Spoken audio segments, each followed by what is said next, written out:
Jonah, you're finally getting settled, after you're missing your first year and injuries last year. It seems like you really are getting comfortable at that position. Can you talk about just how you're feeling now? Yeah, I feel uh, comfortable at the position, like you said. I think that there's still a lot for me to work on. Not super pleased, with my play. So I'm comfortable there, but I think that the next step is just to keep on improving and solidify that left tackle spot. Thank you. Jonah, Brian Callahan talked about consistency today in his conference call with us. And he said the one thing that he'd like to see from all units is more consistency, including the offensive line. Can you address how you guys can be, and you yourself can be more consistent? 100%. I completely agree with Coach. And I think that's one of the things that comes along with football being a team sport. And I think O-line is the, epitome of that aspect of the game, is that if, you have five players and if one isn't completely perfect on one play, then the whole line looks bad and, the whole team looks bad. And that's part of the game. That's part of it. So for us, I think that, we have all the ability that we need to be successful. We have the coaching and the techniques we need. We just need to do them consistently. And that's our goal moving forward. Jonah, what about your game displeases you? I think that, what Mike just said kind of sums it up. I think I just need to be more consistent.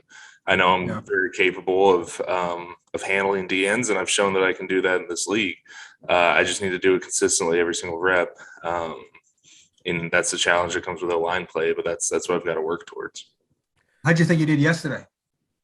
I don't think I was consistent enough. I think there were moments where I was playing well, did a good job, whatever, but it doesn't really matter. In O-line, you have to do it every single play, and there were plenty of plays where, I didn't play to that standard that I need to. Jonah, what are the challenges of blocking when you guys go empty? What challenges does that present for the guys across the line? There's a little bit of an added element that you have to be watching in the linebackers and secondary, because you don't have the back to pick up blitzes and that type of thing like you normally would. So that onus goes on to the O-line. But from a technique and fundamental standpoint, any drop back pass play is effectively the same. Just the rules and responsibilities change a little bit when you go into empty.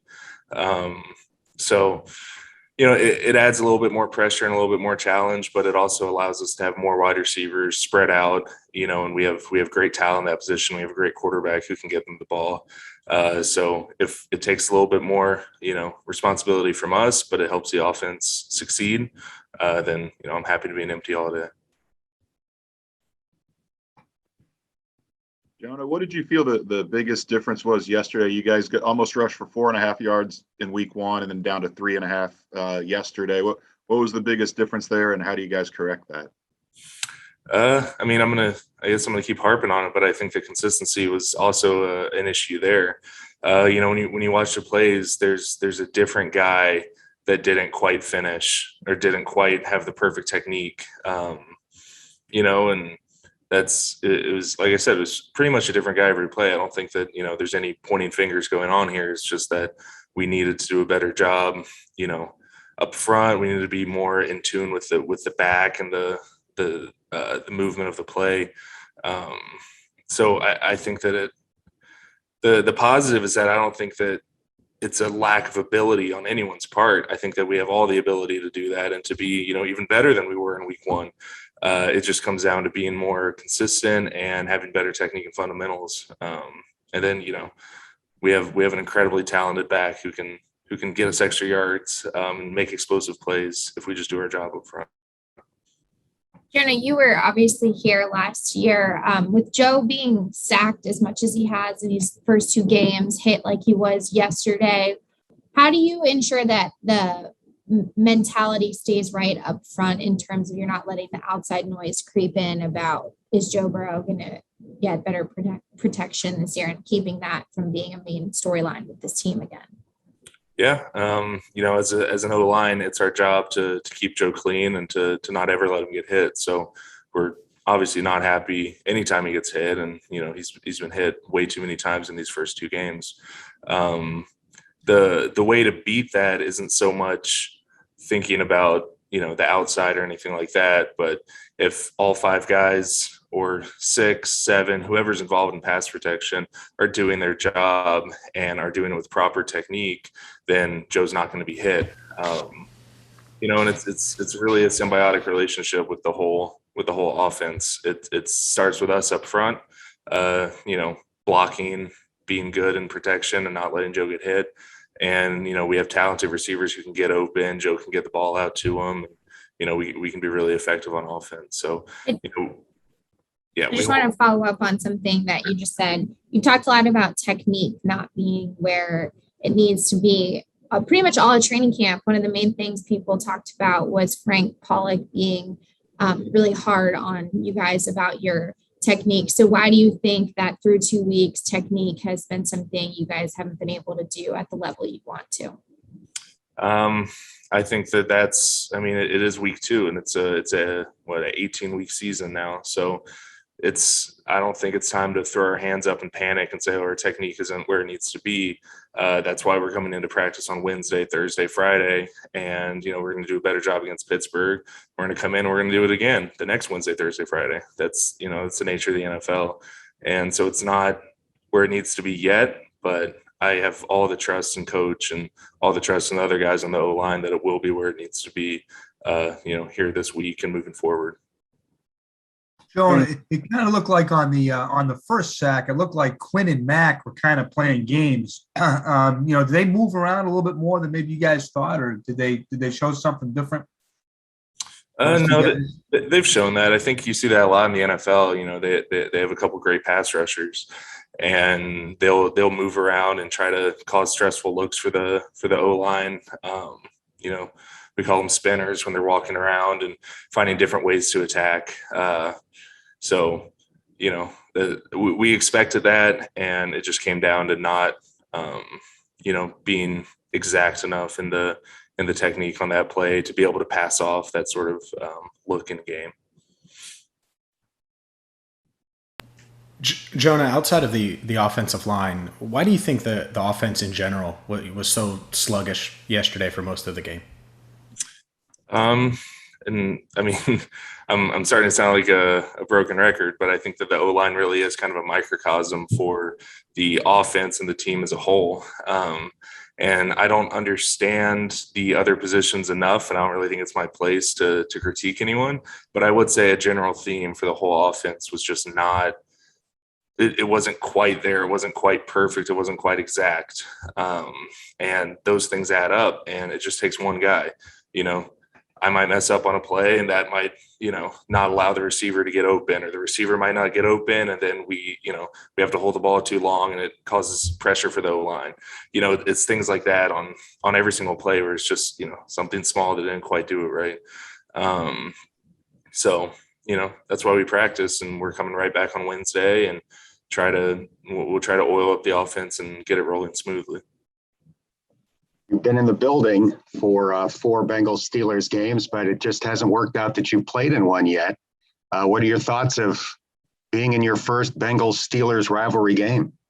I'm excited. I'm excited to go there and play in their stadium. I know it's a big rivalry between us, and it's a conference game. And so, I do feel like there's kind of an added level of intensity and excitement when you're going into a hostile territory, but also into our rival in conference territory. And I know it would mean a lot for this team and for the city to get a win against Pittsburgh. And so that's what we're going to go work to do this week. Jonah, I think it was your first game too. I think it was your first NFL game where you were in a crowded stadium on the road. Mm-hmm. How did it compare to college, and how do you think the tackles held up, with communication? It's similar. I had the opportunity to play in a lot of loud stadiums in college. So it was similar to that. I think that it adds a little bit of a challenge, just not being able to hear a cadence or hear communication quite as well. But I think, Trey did a good job with the communication and with some of the silent cadences that we were using. So not perfect, but I don't think that it was such a problem that it's not little things we can iron out before this week, which is going to be another loud environment, I'm sure. Jonah, Do you remember do you remember? Sorry, just real quick, Box. Do you remember the loudest? You were breaking up a little bit, but I thought you said the loudest college game I ever played in, or? Correct. That's right. Yep.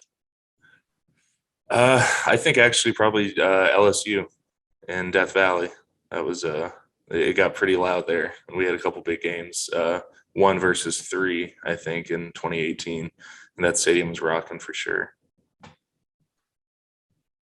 Jonah, a former Bengal offensive lineman, said they had the luxury of playing together for 2 years straight without ever changing guys. Do you think sometimes people truly don't know how much time it takes, or that it does take time for that lineman group to really have a synergy that works just on impulse? I think so. It takes time, and I think that, you know, we're building that right now. I don't think it's quite where it needs to be, but I think that we're building that right now. And that's another thing that helps in the crowded stadiums is, you know, there's communication, verbal, but there's also kind of nonverbal communication and just understanding, you know, proprioception where you are in relation to other guys on the team or your fellow teammates. So I think that's, you know, that's something that'll come. I think that it's okay right now. It's good, but I think it can be a lot better, and it will be, you know, like you said, as time goes on through the season. Thank you. Couple more for Jonah. Jonah, I'm gonna speak. how good do you think you guys are at ignoring the noise when it gets loud like it got after the loss yesterday? I can't speak for anyone else, but I think that it's not so much a factor in the actual building, because we come in and, like, the only thing that I'm worried about is being the best player that I can be to make the team better. And I think that expands, you know, to the group as well, where the only thing this O-line's worried about is being the best group for the offense, and then the offense to the team and so on. So I know that there's going to be a lot of talking. There always is. There's always a lot of noise. But for us, our job is simple. It's not easy, but the actual responsibilities of what we have to do is simple. So it's just coming in and grinding away until, you know, you can't get it wrong. Couple more, Jay Morrison. It looked like you had one. Yeah, I was just gonna say on the communication issue in the huddle, you know, when things are going south like that and Joe's getting hit and he's throwing picks, is he an even keel guy, or does he start showing a kind of a little bit of a salty side with you guys in there in the huddle as things are kind of going not the way you want?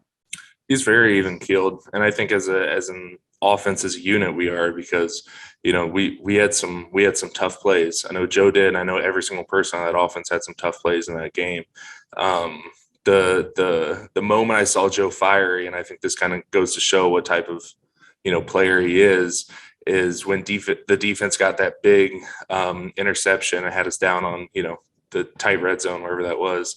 And, you know, Joe's calm, everyone's calm. We're just doing the play and we execute it. And Joe throws the strike right there in the end zone for the touchdown. You know, you could see him get fired up and fist pump, and everyone's high fiving him, and we're excited because, you know, it just goes to show that we can have all those setbacks, and then he'll come out and throw 2 straight touchdowns, and our receivers are making great catches, and, you know, we have good protection. And those are the moments where you see what our offense is capable and what our team is, you know, capable of.